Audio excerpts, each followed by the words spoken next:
Hi guys, स्वागत है आपका एक बार फिर से हमारे चैनल में। तो यार बहुत दिनों के बाद, एक लंबे अंतराल के बाद, चीज से हमने सबने आशा छोड़ दिया था कि अब इस साल वो नहीं होने वाला है।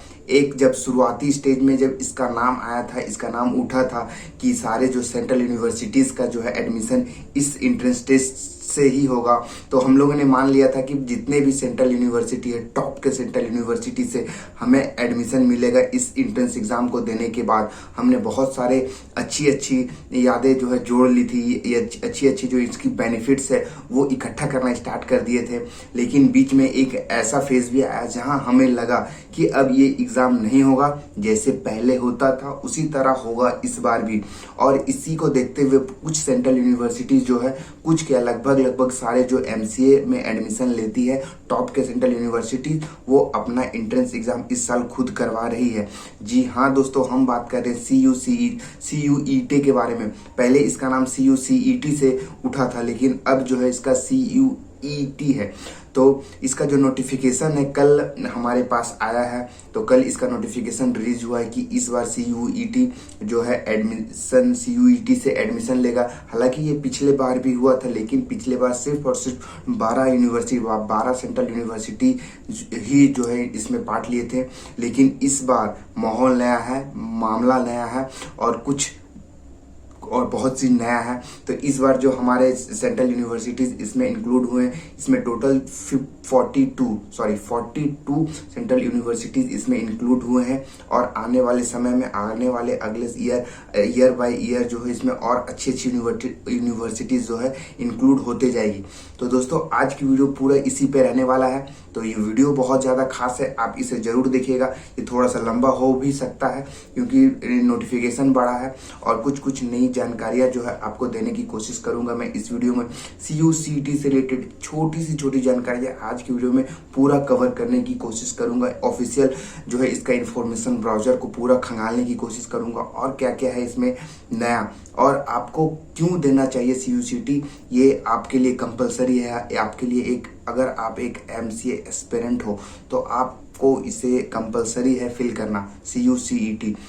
तो और कब से इसका स्टार्टेड है और क्या क्या है इसमें कुछ न खास, तो इस वीडियो को पूरा देखना तभी आपको समझ में आएगा। अगर बीच में स्किप किए तो कुछ नहीं समझ में आने वाला है। तो दोस्तों चलिए ज़्यादा देरी ना करते हुए वीडियो को करते शुरू। हे गाइस, मेरा नाम है राहुल और मैं आप लोगों का स्वागत करता हूं मेरे छोटे से यूट्यूब चैनल पे, जहां छोटे मोटे ज्ञान देने की कोशिश करता रहता हूं। तो यार हम हैं, देखिए, common entrance test post graduate CUET। इसका जो है अंडर ग्रेजुएट के लिए तो पहले ही नोटिफिकेशन आ गया है। तो अगर आपके जो इस, तो दोस्तों सबसे पहले बात कर लेते हैं कि इसे लाने की जरूरत हमें क्यों पड़ी। हम CUCET से एग्जाम लेने की हमें जो है इसकी जो है बेनिफिट्स क्या है और इसके जो क्या क्या डिमेरिट्स है। आपको डिमेरिट्स तो इसमें बहुत ही कम है और इसे हमें क्यों इंक्लूड करना पड़ा, सबसे पहले उस पर बात कर लेते हैं। तो दोस्तों जितने भी सेंट्रल यूनिवर्सिटीज है वो अपना अपना एंट्रेंस टेस्ट कंडक्ट करवाती थी। तो दोस्तों बच्चों को बहुत ही ज़्यादा परेशानी का सामना करना पड़ता था, बहुत सारे कठिनाइयों का सामना करना पड़ता था। उनके जो वेबसाइट पे जा करके, हर एक के वेबसाइट पे जा करके आपको स्टेप बाय स्टेप, मतलब single by single form fill करना होता था। जैसे JNU का अलग फॉर्म फिल करना है, BHU का अलग, जामिया का अलग, DU का अलग। तो यार इतने सारे फॉर्म फिल करने में ही बच्चों का 10 से 5 हज़ार रुपया अप्रोक्स खत्म हो ही जाते थे, 5 से 10 हज़ार रुपया खत्म होते थे और बहुत सारे पैसा लग जाते थे।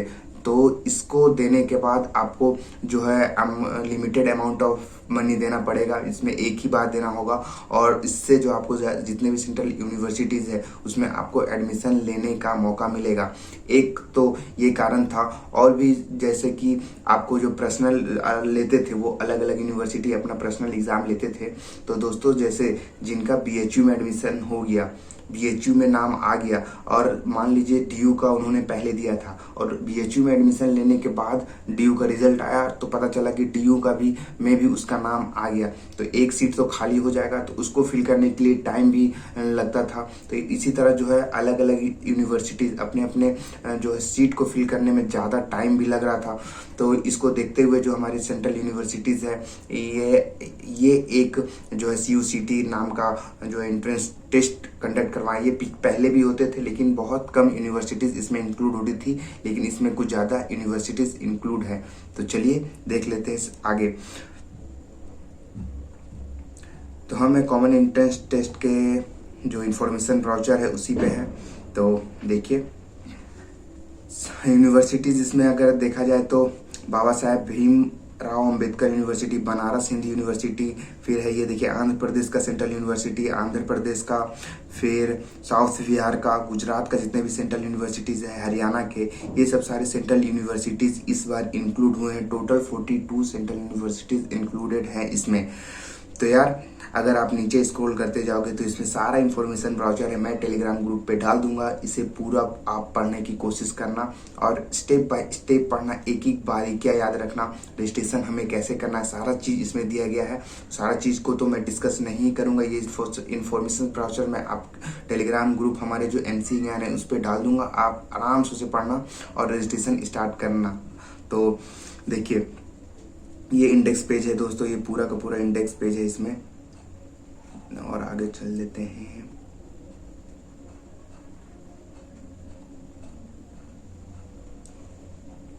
ये इंपॉर्टेंट चीज़ है, देखिए इंपॉर्टेंट इन्फॉर्मेशंस एंड डेट्स। तो यार इन्फॉर्मेशन जो है इंपॉर्टेंट डेट्स, वो online submission of application form 19 मई से लेकर के 18 जून तक आपको इसे फिल करना है। तो हमारे पास अभी काफ़ी लंबा समय है, पूरे 1 मंथ का हमें टाइम मिला है दोस्तों इसे फिल करने के लिए। तो 1 मंथ आपके पास सफिशिएंट होते हैं। आप इसे बीच में से कहीं पे भी फिल कर सकते हो, फर्स्ट वीक ऑफ जून में कर सकते हो व लास्ट वीक ऑफ मई में कर सकते हो। तो हमारे पास 21 मतलब 1 मंथ पूरा का पूरा है।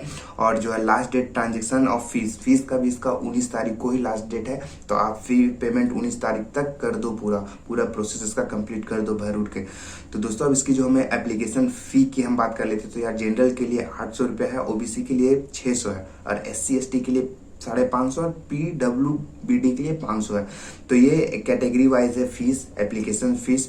और ये जो 200 रुपया 150 रुपया दिया गया दोस्तों, तो इसमें आप एक्स्ट्रा फॉर्म फिल कर सकते हो। जैसे आपने एक पेपर MCA का फिल किया, और बहुत सारे बच्चे होते हैं जो MSc का भी फिल करते हैं या MA का भी फिल कर देते हैं। तो यार जितने भी एक्स्ट्रा पेपर आप फिल करोगे 200 रुपये पर पेपर के हिसाब से आपके इंक्लूड होते रहेंगे उसमें जो है एप्लीकेशन फॉर्म में।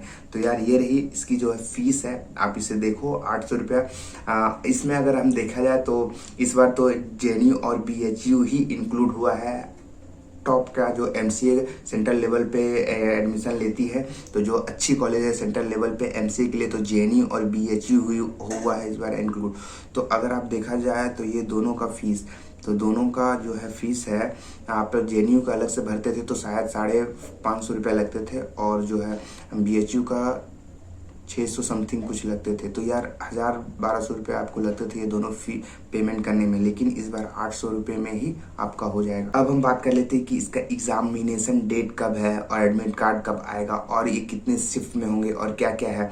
तो यार इसका जो अभी तक एग्जामिनेशन डेट है वो टेंटेटिव रखा गया है लास्ट वीक ऑफ जुलाई को, लेकिन इसका जो एग्ज़ाम हो सकता है वो जुलाई में भी हो सकता है और अगस्त तक भी जा सकता है। तो अभी कंफर्मेशन नहीं है कि इसका एग्जामिनेशन कब होगा।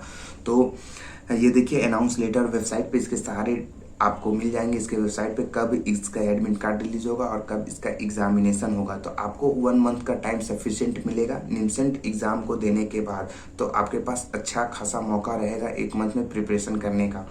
तो यार ड्यूरेशन ऑफ एग्जामिनेशन इसका 2 घंटे का रहेगा। इसका जो एग्जामिनेशन होगा वो 2 शिफ्ट में होगा, ऐसा नहीं कि आप ही का 2 शिफ्ट में होगा। 2 शिफ्ट है 10 से 12 और 3 से 5, तो किसी एक में आपका पड़ सकता है। आपका जो है 10 से 12 भी हो सकता है और 3 से 5 भी हो सकता है। तो ये सब चीज़ें आपको एडमिट कार्ड में देखने को मिलेगा।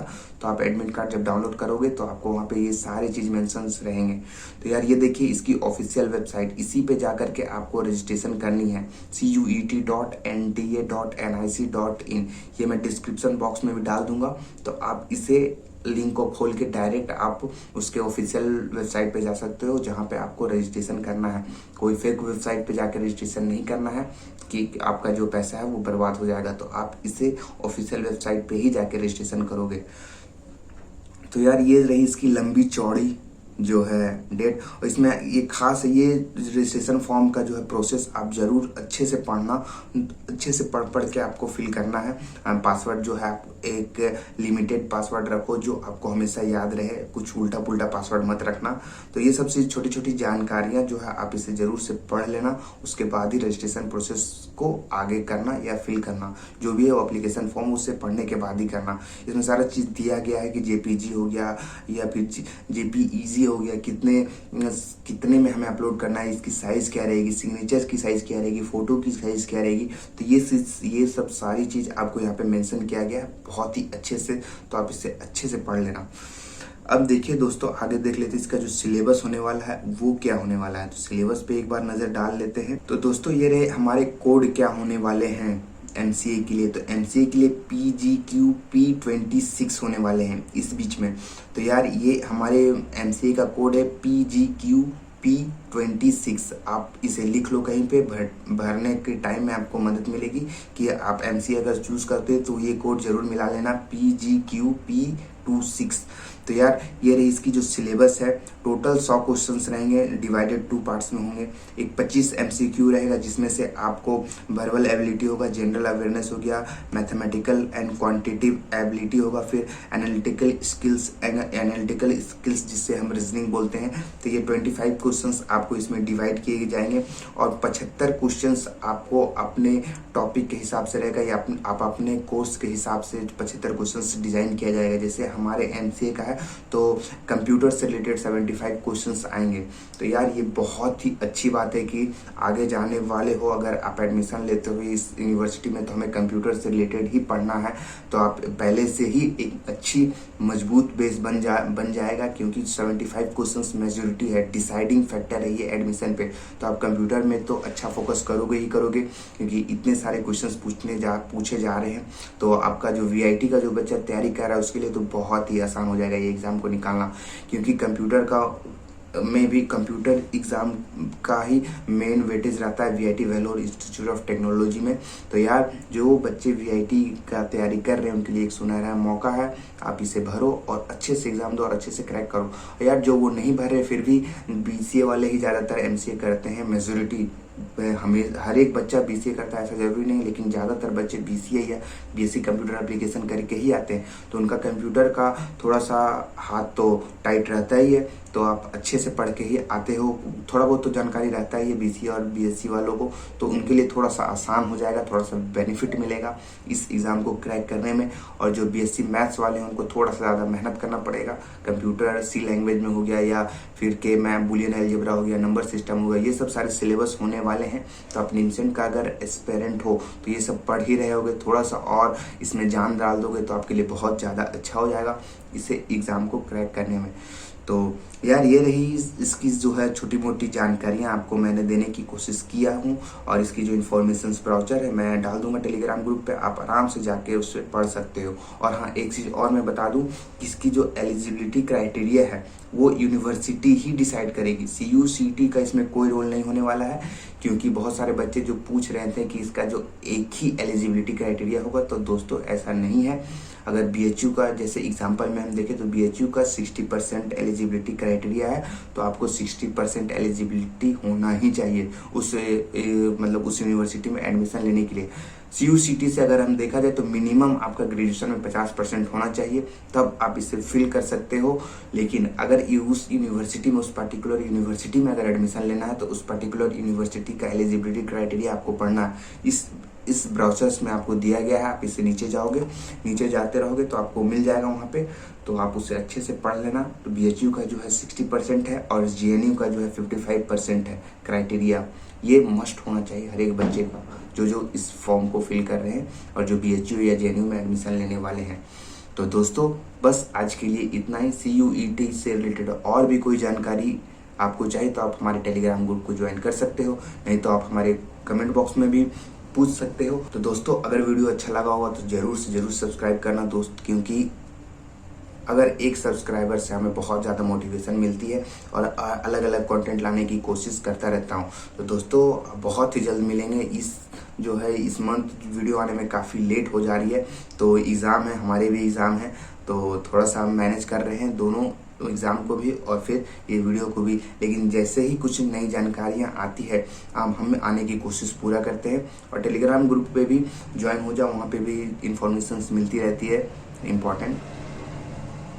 तो बस आज के लिए इतना ही, मिलते हैं नेक्स्ट वीडियो में, तब तक के लिए keep learning. So thank you, bye.